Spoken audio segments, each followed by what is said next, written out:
من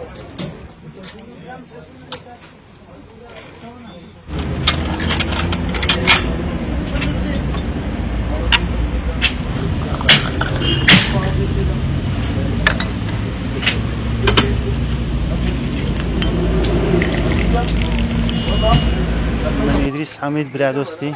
خالشي دفري برادوستم تمن 23 ساڵە و قوتابی زانکۆی سۆرانم لە قۆناغی چوارەم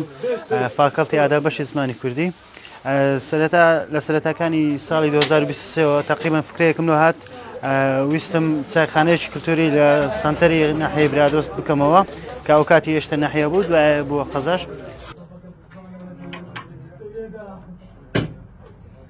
خانەی کولتوری برادۆست لە سەعات 8 سبەینانەوە هەتاوەکو سەعات 2 شەو کراوەیەوە لە قسمەتی هەوڵاتیاندایە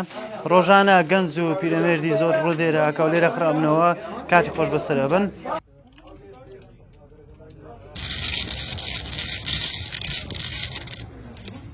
ڕەچاوی تەمەن ئەەکەین هەر کەسێک لە خوار 18 ساڵی بی ناهێڵین بێتە ژووری. هیچ خواردنەوەیەکی زیان بەخشە کە دەغەکراوە تەنانەت وەکو خواردنەوە وزە بەخشەکانشمان لێدانە هەروەها نێرگلە و ئەو شتانەی کە زیان بە گەنجانەکەین لێرانەماندانە نایە و زیاتر ئەوەی چلوشتیە چایە ئەو خواردنەکی ئاسایی بێ زیان.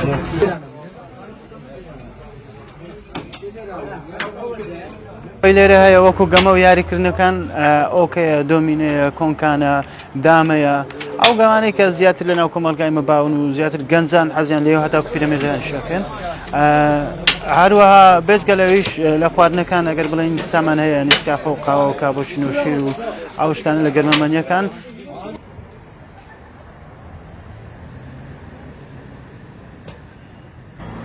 لێرە لە دەڤەری برادۆست لە 56,956 یەکەم جار یەکەم چایخانەشی بچووک بوو لێرە دروست کرا هەتاو هەفتەیەکانیش بەردەوام بوو بەڵام لەو کاتیەوە چایخانە لێرە نەما و دروستیش نەکرایتەوە هەتاکو 2023 یەکەم کەس من بووم کە چایخانەم لێرە دروست کرد و گەنجانەوە چەند گەنجێکی دیکەش بێکەوە کە ئیشەکەن لێرە بەڕێوە ئەبن ئەم سودێک بە من ئەگەیە هەمیش ئەوانیش لێرە لە خۆکارەکەن وەروەها ڕۆژانەی خۆیان بەشێوی ژیانی خۆیان پێ بەڕێوە ئەبن.